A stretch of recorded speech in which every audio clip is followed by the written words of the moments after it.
Siguiente examen de práctica.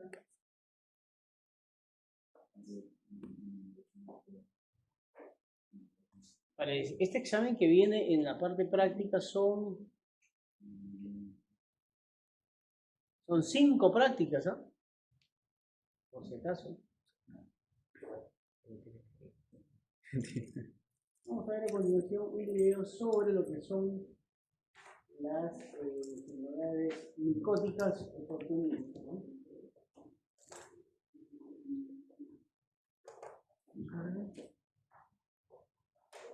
Ya está el Aspergillus, el penicilio, la cándida y la otra del que era un sistémico, ¿te acuerdas? El cripto, el corpúsculo, sí terminaba en pinto, del no sé qué, este debería ser el libro.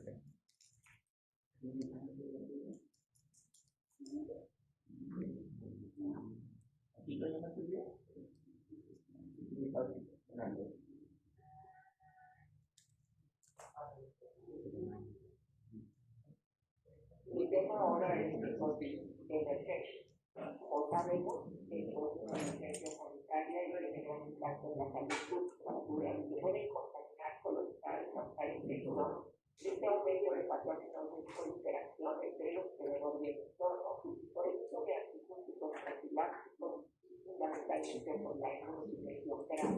Así, presento brevemente los hongos oportunistas que realizaremos y hacen procesos fisiológicos de levaduras y la cardiología se presenta desde hace varios años. Está en presentación de virus, cáncer que se presenta paralelamente con SIDA.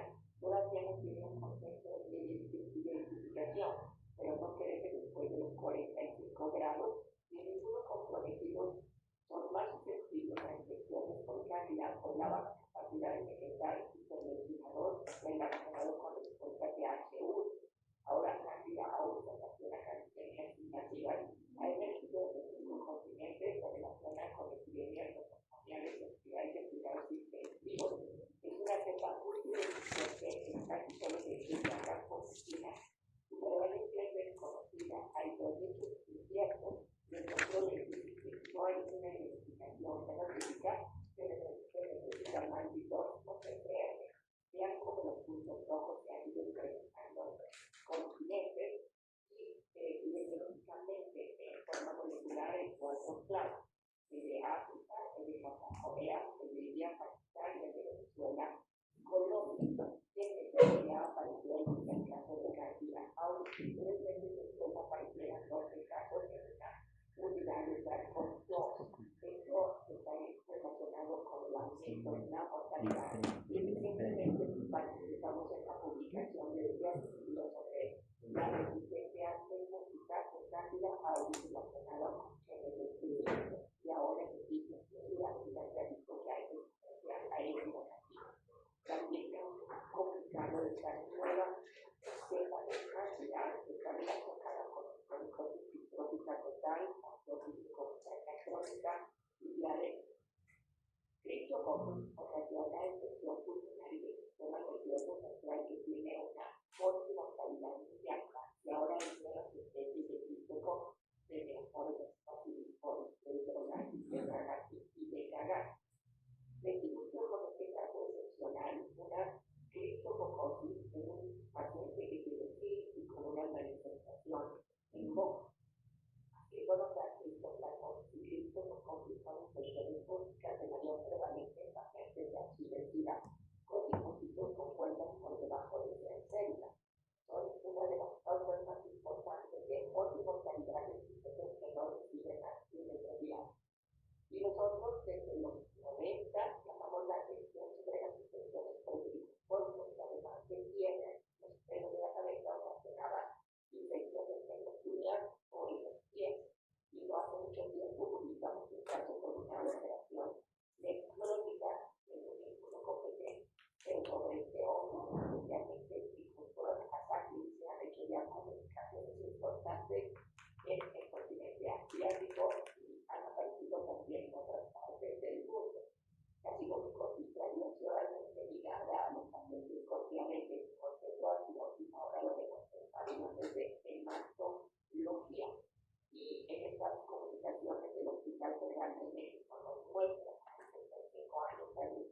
Entonces, en el video se han mencionado diferentes tipos de micosis, como por ejemplo, mucormicosis, candidiasis.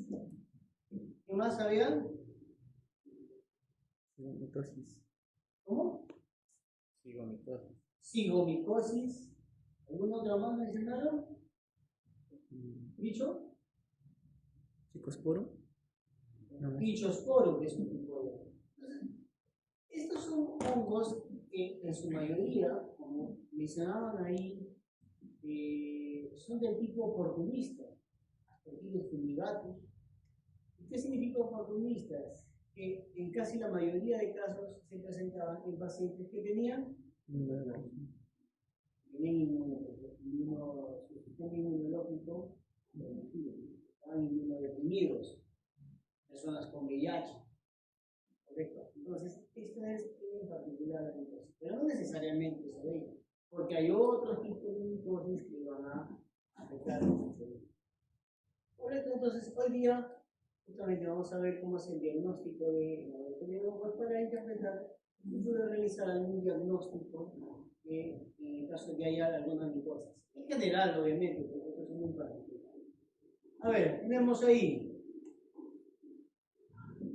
niña de 5 años que acude a dermatología por lesión en placa inflamatoria en cuero cabelludo de mes y medio de evolución. ¿Dónde se encuentra la lesión? En la cabeza. ¿Qué ha recibido? Tirosina, metilprednisolona y amoxicilina con clorminaldehido. Sin mejoría alguna. ¿Qué me dice esta parte entonces? no es bacteria.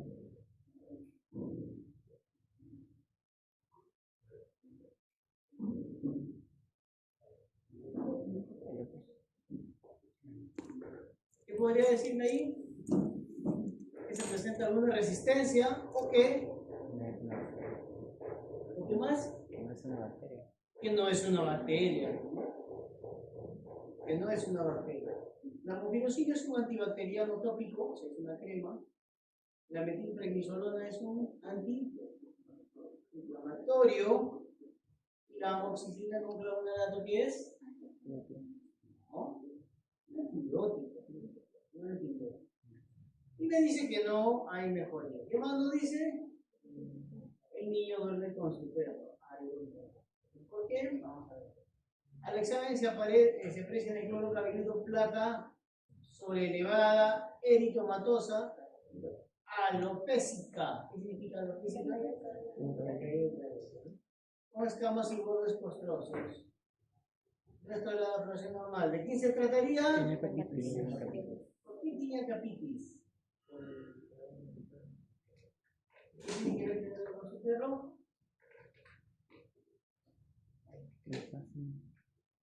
¿Qué tiene que ver con su perro? ¿Qué puede contraer Microsporum canis? Que justamente puede provocar piñatapitis. Además de que esto era canis. La teoría uno de los síntomas de la piñatapitis es la alopecia, porque se va cayendo. Es más, ahí se forman cabellos cortos y gruesos. Además de que todo apunta a esto. Esto es importante. El niño duerme con su perro. Puede haber contraído un microsporum canis. ¿Correcto? Muy bien. Dentro de los hongos, esto ya lo hemos visto en la parte teórica, eucariotas, que pueden ser únicos pluricelulares, dependiendo del tipo de hongos, y dentro de lo que nos interesa son las micosis que puedan provocar. En el caso de las levaduras, ¿no? Cuyo hongo que provoca micosis es cándida, pero hay varios tipos de cándida. Y había mencionado que, ¿cuál es la cándida? Incluso en clase también mencionó, ¿cuál es la cándida que está emergente ahora? ¿Cuál es la especie de cándida? Auris, ¿no? Y esa es la cándida que está apareciendo constantemente. ¿Qué puede provocar los hongos? Intoxicaciones alergias y micosis. Y en el caso de intoxicaciones provocadas por micotoxinas, alergias como inhalación de esporas, que provocan justamente estas reacciones alérgicas, y la micosis que ya hemos visto en clase. ¿Cuáles son los tipos de micosis? Superficiales, subcutáneas, sistémicas y oportunistas. Son los principales tipos de micosis. ¿Y qué están justamente las micosis? Perdón, los hongos. Tenemos mohos y levaduras. Dentro de los mohos, habíamos visto según su clasificación, aquellas que no presentan separaciones y las que sí presentan separaciones. Aquí tenemos los rizopos mucor, que por ejemplo había mencionado ahí una enfermedad. ¿Cómo se llama esa enfermedad? Mucormicosis. Mucormicosis, que puede afectar los senos paranasales del cara. Puede afectar. Y luego están los que presentan separaciones, como Aspergillus, Penicillium, Fusarium, Aspergillus fumigatus, que afecta a los pulmones, que es un hongo oportunista. Y luego tenemos acá, a los dermatofitos, Microsporumcanis, Cryophyton, Epidermophyton, que causan justamente micosis. ¿De qué tipo? ¿Subcutáneas o cutáneas? Cutáneas, porque desde las subcutáneas está bien. Está Sporodrisenki. ¿Qué causa Sporodrisenki? Esporotricosis, que es el que madura, el que es jardinero, ¿no? Luego está madurelas. ¿Qué causa la madurela? ¿Cuál es el hongo? No, Malasia no es. Madurela es. Madurela. ¿Madurela quién era?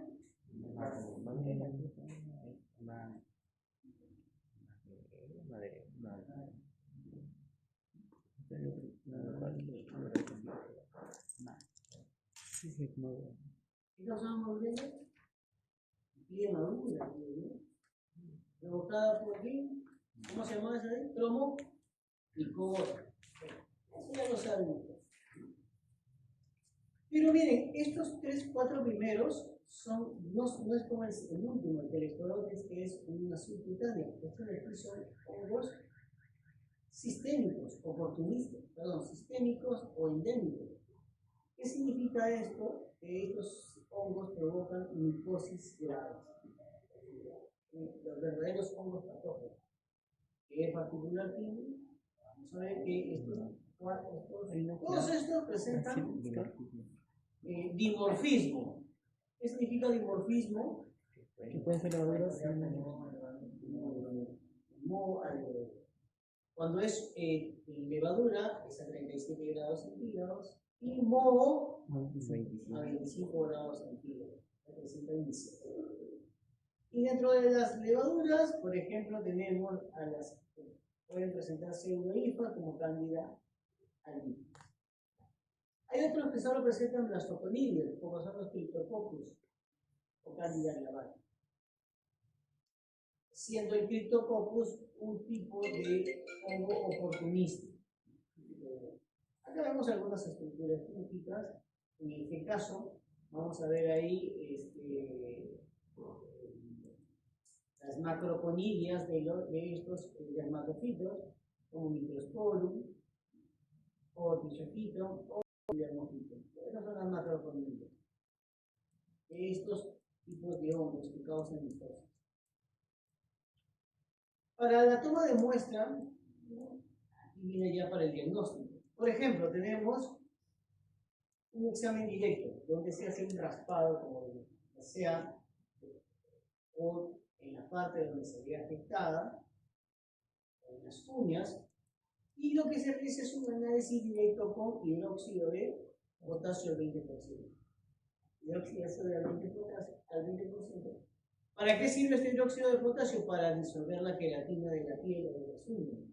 Al disolverla, se observan las estructuras fúngicas que debido a su composición no se ve afectado por el hidróxido de potasio. ¿Cuál era qué había dentro de la estructura de las paredes de los hongos? Y ahí, una vez que se ha hecho la observación y ver las estructuras que presenta, puede hacerse la identificación, porque los hongos tienen ciertas características. Pero de todas maneras también luego se puede hacer un cultivo en agar saburó. El agar saburó, dentro de las características que tiene, es que tiene bastante glucosa, 4% de glucosa. 4% de glucosa. Esa es la glucosa. Y para este cultivo que se hace, observamos ¿cómo se llaman estas estructuras? Se llaman micelios. Y aquí tenemos algunos micelios.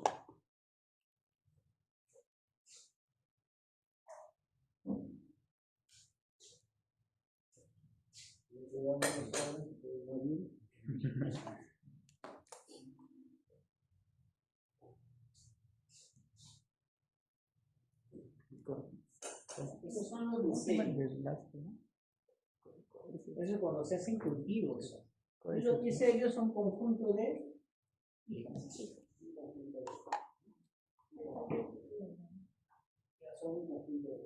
Y a partir de aquí también puedo hacer una observación microscópica y ver las estructuras e identificar al hongo causante de daño. Y que es justamente lo que vamos a ver a continuación, que es sobre las técnicas. ¿Qué es lo que tienen que observar acá en el video? En el video vamos a ver cuáles son las técnicas de toma de muestra y cuáles son los análisis que se realizan para ver. Ahora, las técnicas que van a mostrar acá no se usan en todas las micosis. Por ejemplo, tengo una micosis superficial, como van a indicar ahí, no puedo hacer una prueba molecular. ¿Para qué? Basta solo con unas pruebas. Cada micosis va a tener una forma de hacer el diagnóstico. Micosis superficiales y cutáneas, podemos hacer otras pruebas. Pero, por ejemplo, para una micosis subcutánea, ya de repente necesito otra muestra, como puede ser de repente una punción o sangre para realizar la identificación de esto. Entonces, y luego nos van a presentar un caso donde se utilizan justamente estas técnicas. Pero antes de ver ese video, vamos a seguir avanzando. Bien. Dentro de los hongos, sobre todo sistémicos, se van a presentar el dimorfismo. Como habíamos dicho, como parte de hongo o como parte de hongos. Aquí están las micosis que ustedes ya han mencionado: cutáneas, subcutáneas, superficiales, sistémicas y oportunistas. Y aquí vamos a ver algunas estructuras. Nótese acá, por ejemplo, en el pericilium. ¿Qué se nota? ¿El esporangio o conidióforo? Conidióforo. Ahí están las manitos y las métulas. Estos puntitos son los conidiosporas y acá va a salir. ¿Cómo lo reconozco? Parece una manita de esqueleto. Esa manita de esqueleto es un forma de medusa. Luego tenemos al Rhizopus. Este sí presenta espora. Este es el espora. No podemos ver más allá, el caso oscuro, pero en el interior de este esporangio se encuentran las esporangiosporas. Aspergillus se parecen, ¿no? Es un poco difícil encontrarlo así, porque a veces se observa. Aquí se observa la vesícula. Entonces, este es un esporangio y este es otro conidióforo. Muy diferente al conidióforo de acá. Ya saben, el aspergillus y el penicillium tienen diferentes conidióforos. ¿Para qué sirve esto de acá? Para identificar. O sea, estas estructuras reproductivas le permiten identificar de qué hongo se puede estar tratando. Si es un esporangio o un conidióforo. Los dermatocitos también tienen. Claro. Miren, ¿qué presentan macroconillas? De diferentes formas, pero todas presentan macroconillas en el caso de los dermatofitos. Ya depende de quién sea, si es un microsporum, como es en este caso, como si es un epidermofito o un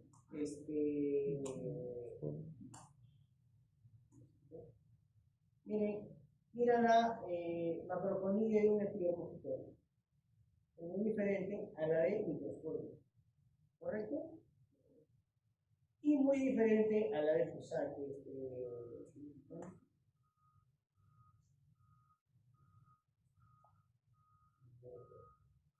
De los pinchofitones.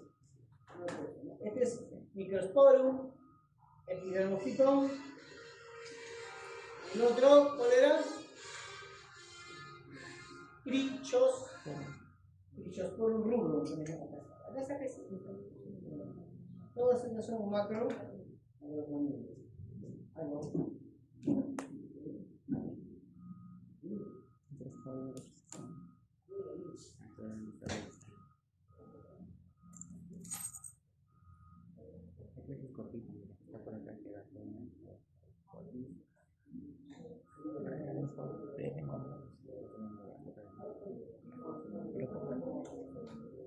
Siento que no me voy a llenar un poco de y quitamos así.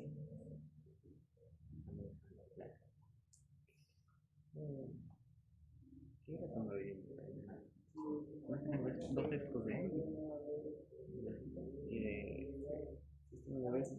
¿te han hecho hacer mapas conceptuales?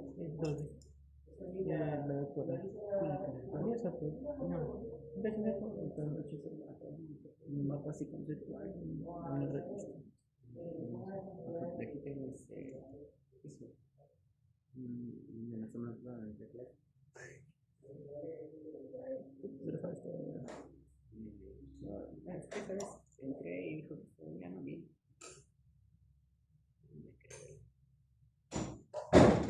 Entonces cada uno, miren, tiene su forma particular. Miren, en el caso de microsporum, como si fuera un pan croissant, ¿no? En cambio acá su macroconilla es toda ovalada. Y aquí sus macroconillas parecen deditos, son más chiquitas. Sirven para la identificación. Luego tenemos las mitosis sistémicas. En este caso, la mayoría de estos hongos son dimórficos. En muestra clínica forman levaduras, pero cuando se hace un cultivo presentan hifas o micelia. Y cada uno tiene su forma. Por ejemplo, los coccidioides tienen una quemación en uno solo, varias levaduras en el mismo. Muy diferente a paracoccidioides. ¿Qué sucede con paracoccidioides? Tienen una célula y quemaciones por ambos lados que le asemejan a un timón de barco. Ese es el paracoccidioides. En el caso de histoplasma presentan quemaciones casi parecidas. Otro hongo tenemos cándida. ¿Qué presenta la cándida a 37 grados centígrados? Pseudo. Acá, miren. Coccidioides, la parte de arriba son el cultivo de plata, el laboratorio, y abajo, ¿qué son? Tomas de muestra clínica.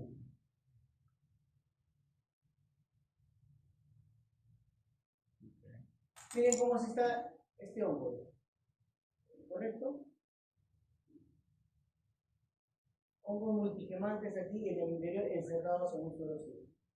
Histoplasma, igual que blastomices, ¿quién más?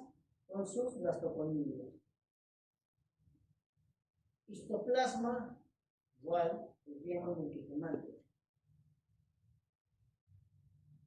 ¿Correcto? Paracoccidioides, en muestra clínica, forma de timón de barco. Aquí se nota mejor, ¿no? Esa es una de las características de paracoccidioides, la forma de timón de barco. En los blastoconillos en el histoplasma, este es por ejemplo muestra clínica. Este es en en cultivo. Porque ahí se notan las cifras. ¿Cómo se vería muestra clínica parecidas a estas, pero más pequeñas? Y el coccidioides, miren acá, una esquema gigante en cuyo interior hay múltiples hielos.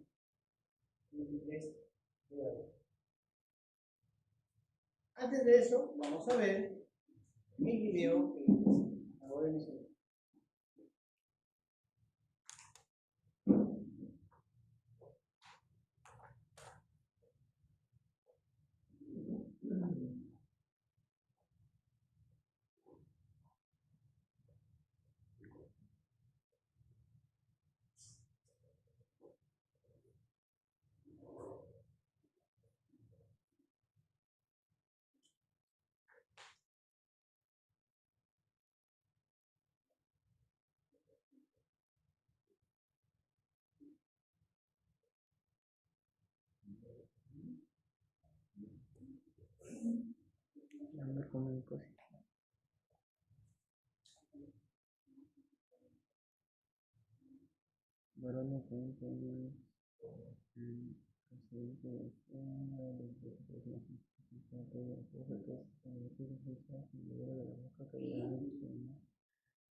Paciente de infección por VIH presenta unas meningos indígenas. ¿Cuál es la cirugía más frecuente? Meningia. Puede ser histoplasmosis. Medicamentos. El inflamatorio sistemático inferior.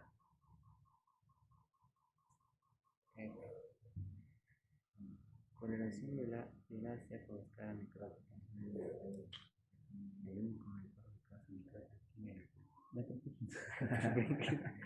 no hay. Qué raro.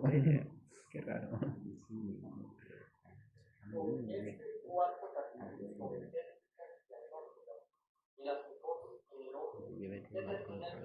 Introducción a la micología médica online. Aquí vamos a describir biología molecular y optimizar por la orientación tendrá técnicas diagnósticas particulares que se detallarán en futuros capítulos. El diagnóstico micológico siempre debe comenzar por la orientación clínica. Una buena anamnesis dará un diagnóstico presuntivo que se confirmará con pruebas de laboratorio. La epidemiología juega un papel importante en la micología médica. Esto conlleva al estudio exhaustivo de la micología tanto por el clínico como por el paraclínico e interpretar las características clínicas de las lesiones. Con los síntomas del paciente. Para alcanzar el éxito es fundamental realizar adecuadamente la recogida de la muestra, su transporte y procesamiento. Este último se basa principalmente en técnicas de visualización morfológica y aislamiento del agente biológico Tienen que ver las y técnicas, técnicas diagnósticas alternativas al cultivo como las pruebas bioquímicas, enzimáticas, serológicas, detección de componentes fúngicos antigénicos y no antigénicos, disponible para el diagnóstico micológico. El diagnóstico clínico presuntivo es fundamental para ordenar las pruebas que se realizarán a las muestras obtenidas de las lesiones a estudiar. En el anterior capítulo se mencionaron las diferentes manifestaciones clínicas de las micosis. Por lo general, cada micosis presentará características clínicas específicas que orientarán al clínico, como se pueden apreciar en estas imágenes. También hay que tener muy presente los diagnósticos diferenciales en cada micosis. Cuando se sospecha de pityriasis versicolor y tiñas de piel cabelluda, se deben examinar las lesiones con la lámpara de Wood. Ella emite una luz ultravioleta de 365 nanómetros de longitud de onda. Se debe realizar antes de la toma de la muestra y en una habitación completamente oscura. En la pityriasis versicolor, las áreas afectadas emiten una fluorescencia brillante verde amarillenta cuando se exponen, como dije antes, a la lámpara de Wood. En Tinea capitis por Microporum canis y Microporum albuini siempre producen fluorescencia verde. Sin embargo, Microporum gypsum y Microporum nanum lo hacen ocasionalmente. Trichophyton choenleini causa una fluorescencia verde pálida. También es de utilidad en algunas patologías bacterianas de piel, como el eritrasma, que emite una fluorescencia rojo coral.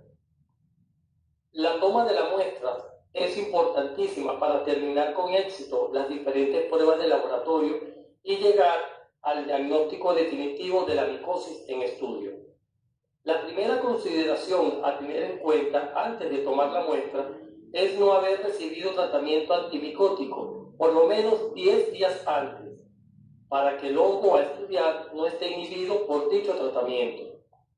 En el caso de las micosis cutáneas, se recomienda limpiar con algún antiséptico como el alcohol isopropílico para evitar posibles contaminaciones de otros microbios comensales. De preferencia con gasa y no algodón, ya que estas fibras se pueden confundir con los hongos filamentosos. La muestra se debe tomar donde el hongo esté activo y en mayor densidad, que casi siempre es en la periferia de las lesiones. Se debe obtener con un instrumental estéril. El que recomiendo son las hojas de bisturí número 15 y en las lesiones húmedas de piel y en mucosas los hisopos. Las láminas portaobjeto estériles es el material ideal para recoger la muestra por raspronta o inclusive colocar otras láminas sobre la muestra obtenida y sellarlas con cinta adhesiva transparente para su transportación. También se utiliza para realizar los entendidos de muestras húmedas. En el caso de las micosis subcutáneas y sistémicas, se tomará del órgano diana respectivo o de una muestra sanguínea siguiendo los procedimientos adecuados para su transporte al laboratorio.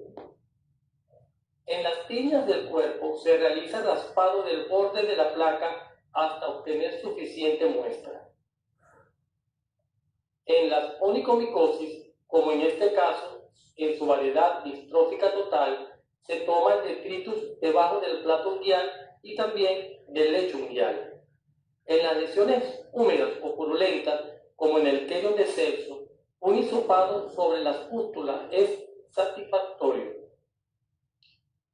También la muestra se puede tomar por punción y aspirar el contenido de un ganglio, como en el caso de la esporotricosis o paracoccidioidomicosis. Cuando las fístulas de los micetomas están cerradas, se puede realizar una pequeña incisión y obtener por digitopresión el material sanguíneo purulento con los granos incluidos. La cinta adhesiva transparente se utiliza únicamente para el diagnóstico de la pityriasis versicolor. Al realizarle una impronta sobre las lesiones, se obtienen los elementos fúngicos que se observan fácilmente al microscopio óptico. Las diferentes técnicas diagnósticas se basan en la visualización microscópica de los hongos que están presentes en las muestras biológicas. Para esto se necesita de un profesional experimentado para identificar las diferentes características morfológicas de los hongos. Estas serían el examen directo con hidróxido de potasio o KOH al 20%, que es el método clásico en micología. Esta soda cáustica va a disolver la queratina y demás células obtenidas en la toma de la muestra para poder visualizar los elementos fúngicos que son resistentes a esta sustancia alcalina. Anteriormente se mezclaba con tinta Parker azul, pero hace unos años cambió su fórmula y dejó de funcionar. En la actualidad he mezclado el KOH con el colorante negro amido, con excelentes resultados tanto para hongos filamentosos como para levaduras. En los dermatofitomas de las uñas, este colorante tiñe de forma excelente las masas compactas de hifas. También el KOH se puede mezclar con el blanco de calcofluor. Él se une selectivamente a los polisacáridos de la pared de los hongos, produciendo una fluorescencia y proporcionando imágenes excelentes.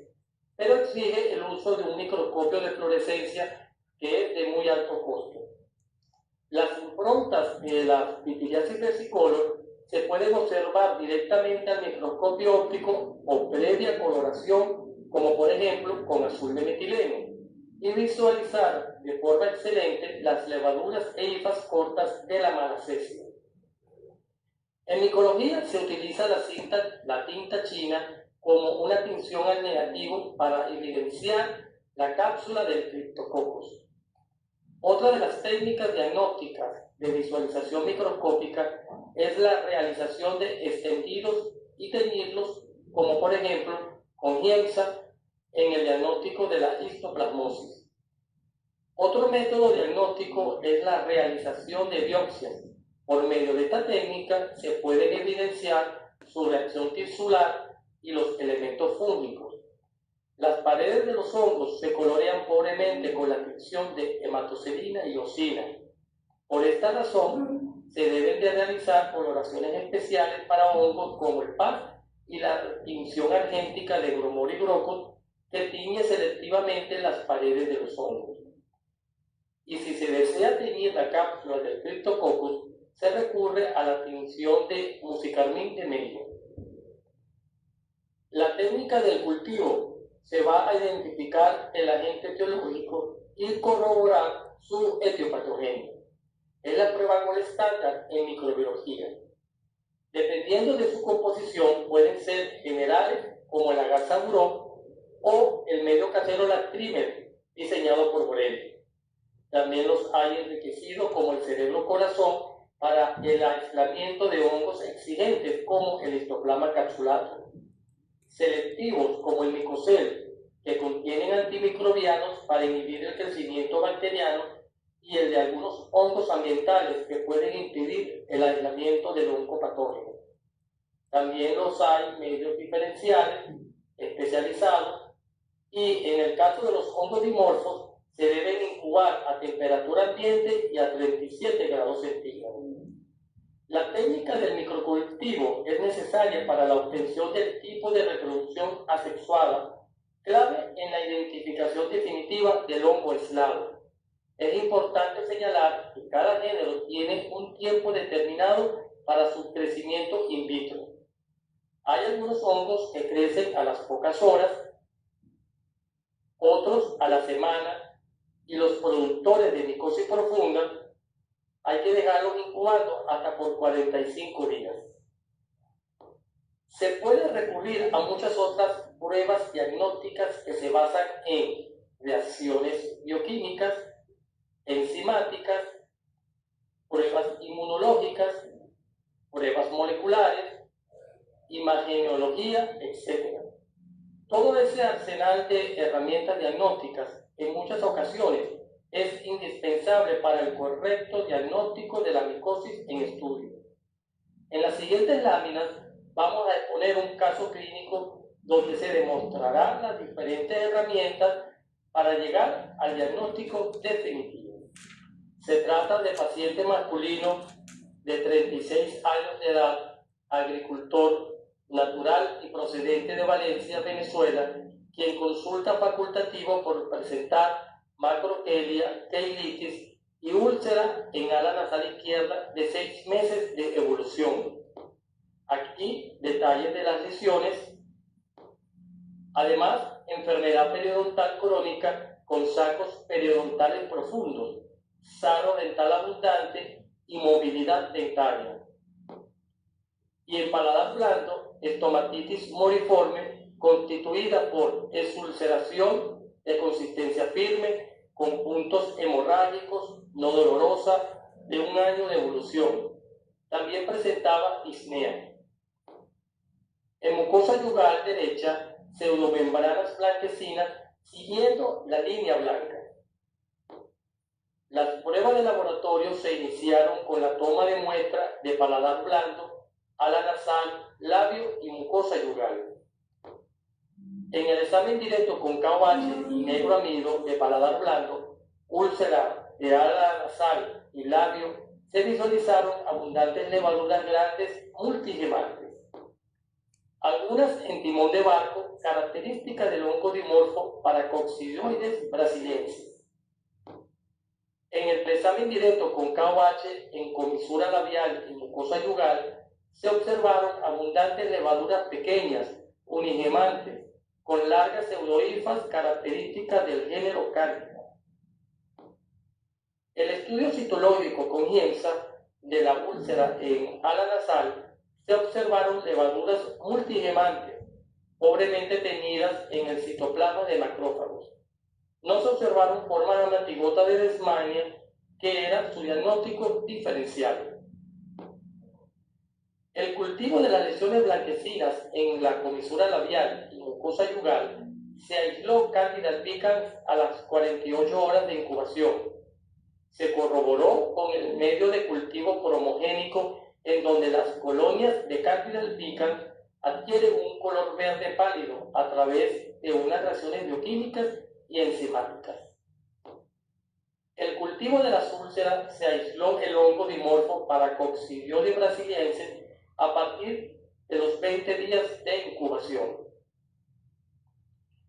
En la histopatología, teñido con hematocerina eosina, se demostró un patrón granulomatoso y al gran detalle se pueden observar las levaduras multigemantes dentro de una célula gigante multinuclear. Las mismas levaduras se observaron con la tinción argéntica de Gomori Grocott, que tiñe selectivamente las paredes del hongo. También se le aplicó la prueba intradérmica llamada paracoccidioidina, dando una pápula de 13 milímetros a las 48 horas, evidenciando una buena respuesta celular. Y en la serología de hongos dio un título de 1 en 16. Esta prueba se debe repetir cada 3 meses para ir evaluando su título a la respuesta al tratamiento. Se pueden recurrir a las pruebas de biología molecular, pero la más usada es la PCR. En la radiografía de tórax se evidenció un infiltrado micro y macronodular difuso, comprobando que el foco primario es el pulmonar. A través de todas estas pruebas diagnósticas se pudo concluir que el paciente padece de una paracoccidioidomicosis multifocal y candidosis oral sobreagregada en su variedad cenitis angular o perleche y la oral pseudomembranoso. Prácticas en micología hemos leche o oral pseudomembranoso. De esta manera hemos esbozado las diferentes técnicas diagnósticas clásicas en micología, usado la pila oral pseudomembranoso. Entonces, como mencionaba ahí, se han mencionado diferentes técnicas. Primero, para el paciente, ¿qué técnica usaron inicialmente? ¿Qué hicieron? Muy bien. Examen directo con hidróxido de potasio al 20%. Con eso, para ver las visualizaciones, tanto de la parte de del paladar como del cachetito, ¿no? ¿Y qué observaron al examen al microscopio con hidróxido de potasio? También pudieron haber estado colorantes. ¿Qué colorantes mencionaron en el video que se pueden usar? Neuronido y blanco de calcoflúor, azul ¿de qué? Lactofenol. Es azul de lactofenol también. Pero en este caso es una observación directa, ¿correcto? Que han hecho un raspado. Estos han hecho un raspado. Y lo que observaron fue forma de levaduras. Esta es la levadura principal y estas son las gemas, ¿no? Los blastoconidios, dándole la apariencia de timón. Obviamente no es tan perfecto, ¿no? Pero ahí sí se observa. ¿Este es propio de quién? Paracoccidioides. Paracoccidioides brasiliensis. Bueno, en el caso de un coccidioides, pues una sola gema y en el interior hay muchas cosas. Hay que ir reconociendo. Ahorita no, pero a medida que vayan ustedes avanzando en su carrera, van a ver que cada uno tiene sus características, sus particularidades. Y luego, en el caso del cachete, ¿qué se observan ahí? Yemas, dijo, ¿no? Estas son las yemas. Y estos que parecen hifas son pseudo-hifas. ¿Propio de quién? Cándida. Luego a esto le han hecho una tinción del tejido, y aquí se nota otra vez la yema, y acá está al costado perdón, esta es la levadura y acá están las yemas. Hay otro. ¿Correcto?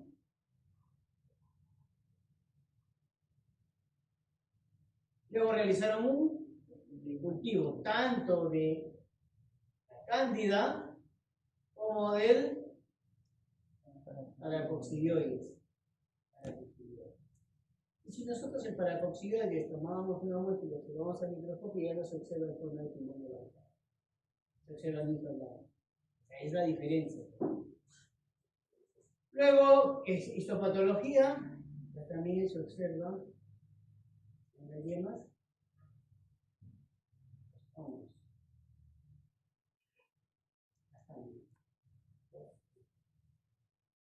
Como les dije, no todos son perfectos en forma de timón de blanca. Y reacción antígeno-anticuerpo con hongo paracoxidioides, que ya está más o menos incluida, para ver si generaba una reacción. Y en este caso, dio reacción antígeno-anticuerpo. ¿Acuerdan cómo se hace para ver el grupo sanguíneo? No es que se cortaban para ver si era positivo o negativo. ¿Han hecho análisis de grupos sanguíneos ustedes en bioquímica? No, yo he hecho mi saber. ¿No? Bien hecho. Y ahí se forma cómo se corta, es justamente eso, lo mismo, la misma reacción antígeno-anticuerpo. Luego las pruebas moleculares que sirven para confirmar. ¿Cuál es la principal prueba molecular? PCR. Y imagenología para ver el daño que puede haber ocasionado. Como se sospecha de un paracoxidioides, y siendo paracoxidioides un hongo oportunista, oportunista sistémico, todos los hongos sistémicos tienen una vía de entrada. ¿Cuál es? Vía aérea, por los pulmones. Entonces, el primer foco infeccioso va a ser los pulmones. Entonces, cuando se sospecha de esto, dando como resultado paracoxidioides.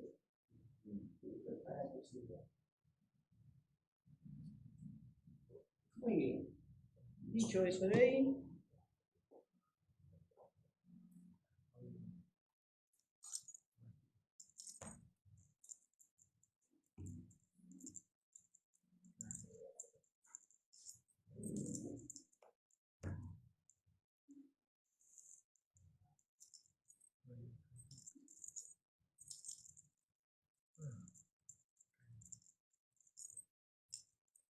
vamos a ver la siguiente pregunta.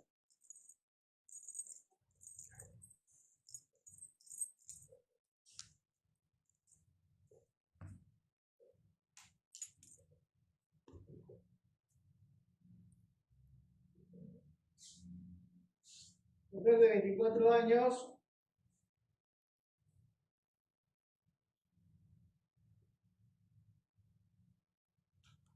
inflamación del arco cigomático inferior. A ver, señálenme su arco cigomático inferior. Con coloración violácea. ¿Ah? Medio moradito como si hubiera golpeado, ¿no? Con una escala necrótica. Está negro. No solo está morado, sino ya está negro. Y una diabetes mal controlada. Y la tomografía craneal me dice que destrucción ósea en torno al seno maxilar derecho. ¿Dónde queda su seno maxilar derecho? No va a ser que el otro me señaló a la izquierda. Seno maxilar derecho. ¿Correcto? ¿Cuál es el diagnóstico más probable? Aquí, si uno no sabe dónde infecta, cuáles son las características generales, ¿cuál de estas micosis será? Pero vamos descartando algunos, ¿no? A ver, candidiasis podrá ser, no es una candidiasis. Estoy quedando con una aspergilosis, pero voy diciendo, una aspergilosis puede ser una aspergilosis fumigatoria. Eso me ha dicho que eso entran a través de los pulmones e infectan los pulmones, no tiene nada que ver. Entonces me estoy quedando con una actinomicosis y una mucormicosis. ¿Correcto? En el caso de la actinomicosis y la mucormicosis casi tienen que ver. ¿Correcto? Pero en el caso del mucor, tiende mucho más a afectar justamente la parte del maxilar. Entonces, ¿cuál será la respuesta? Mucor, mucor. Siguiente.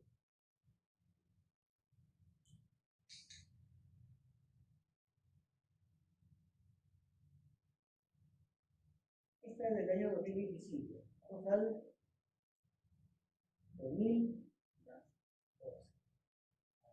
Paciente con VIH que presenta signos meningios. ¿Cuál es la etiología más frecuente? Busquen en su internet. Micosis con signos meningios, porque afecta a los meninges. ¿Quién sabe? Primero, dice una micosis con signos meningios es una infección fúngica que afecta las meninges, las membranas que cubren el cerebro y la médula espinal. Ya, una pregunta, ¿quién es el que provoca eso? ¿Quién? Criptococcus. Eso quiere decir que ya debe guardarse en su cerebro y quienes afectan a las partes de las meninges son los criptococcus.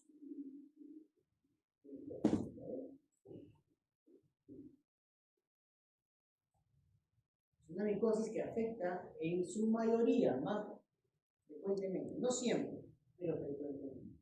Entonces, siempre. El siguiente.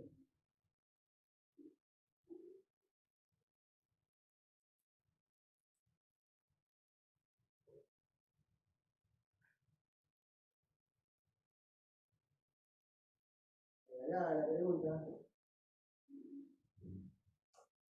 ¿La respuesta? Para conseguir micosis. ¿Cómo? Para conseguir yo digo micosis. ¿Por qué? Por la forma de un muerto. Muy bien, ya ves características, claro, ¿no? Características. Y si le da todo el floro de arriba, ¿no? Entonces sería para incluso, mire, en el caso también presentaba, ¿no? Úlceras en boca, caída de los dientes, todo lo que me han mencionado anteriormente. A ver, sigamos. A ver, ustedes van a contestar esta pregunta.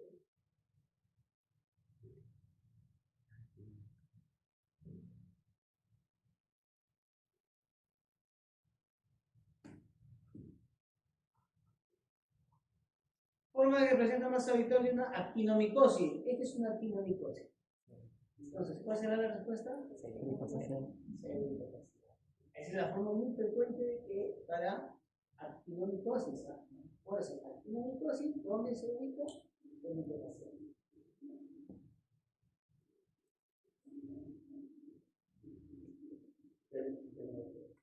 2019, esta es la pregunta del 2019. Y esta también, esta es del 2004, bueno, ya hace más de 21 años.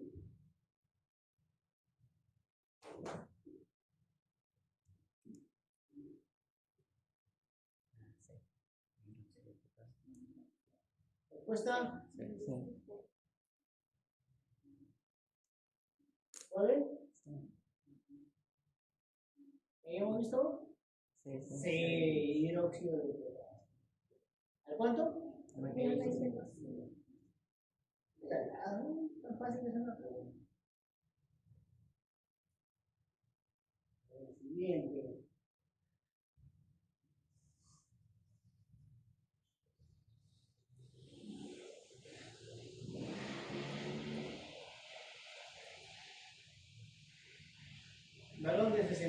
5 años, agricultor por 3 meses con tos.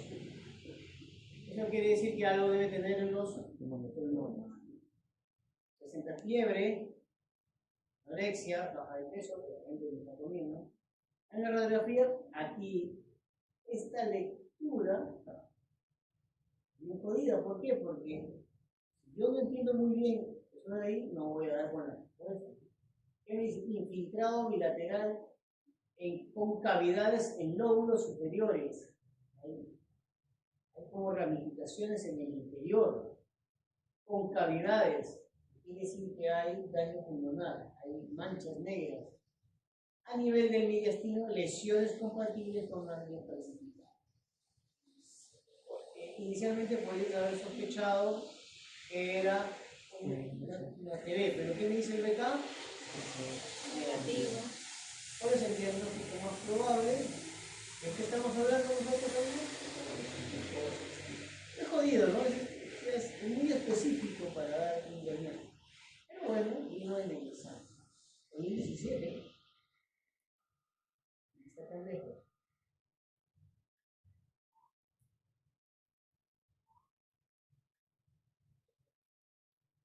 Esto para que busquen su celular, ¿no? Tratamiento para esclerosis. No, no, a ver, nunca.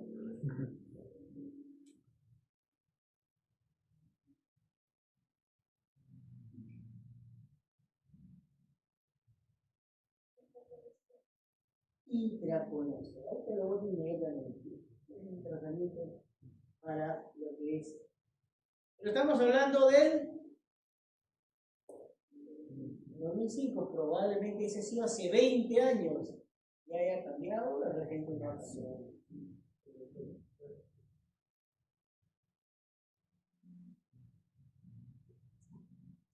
Eso es recién enviado, por ejemplo.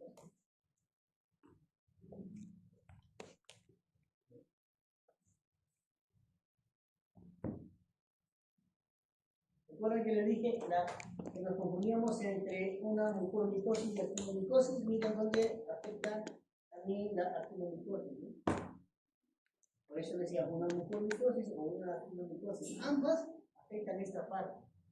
Pero lo que pasa es que la mucormicosis genera necrosis. En este nivel.